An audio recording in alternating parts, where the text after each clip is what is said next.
The staggering amount of turnover in the Trump administration has been seen as one reason for the recent flood of tell-alls in the market. Former White House Director of Communications Anthony Scaramucci has a much-anticipated book due out in September titled My Week in Trump's White House. Let's listen to an early excerpt. On Monday, my official White House email account was set up.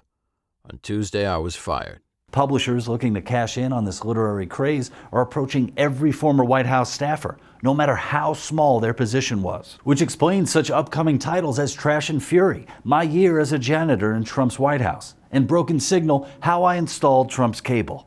They said running a line directly into the presidential bathroom couldn't be done.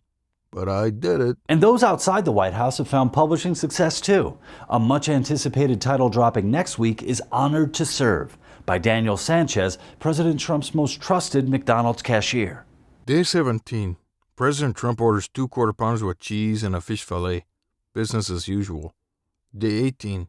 President Trump orders 2 quarter pounders with cheese, but no fish fillet. I can't help but wonder, is everything all right?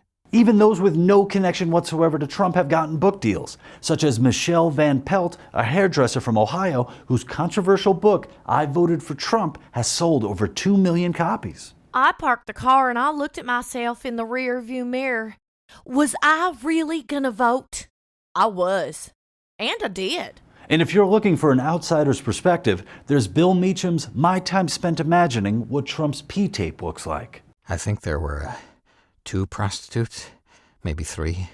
Yeah, definitely 3. And they were white, of course. And it was Russia, so you just know there's swastikas everywhere. Now, if you're saying to yourself, that didn't sound like a tell-all, that sounded like a piece of fiction, you'd be right. But it's an exciting time to be in the publishing industry because people hate Trump so much and do so with such little critical thought and effort that they're willing to buy and believe anything, which explains the success of Orange Rain, the true story of how Donald Trump is responsible for the death of Prince.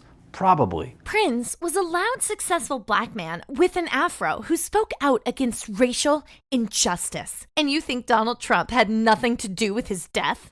Are you insane? Industry insiders have suggested that just having Trump's name or image on a book cover automatically increases sales by 20%. And because of that, a lot of publishers are going out of their way to work Trump into their new releases. Some of them are vaguely politically themed, such as Pearl Harbor, If Donald Trump Was There. Others are reimagined classics, like Harry Potter and the President's Comb-Over. And some are just blatant cash grabs, like If I Did It with Donald Trump by O.J. Simpson. Rage filled my body. All I saw was red. Donald Trump handed me the knife and said, "Do it. Do it. Stab her in the pussy. When you're a star, they let you do it." Wow, that sounds f***ing awful. So, are you writing a book about Donald Trump?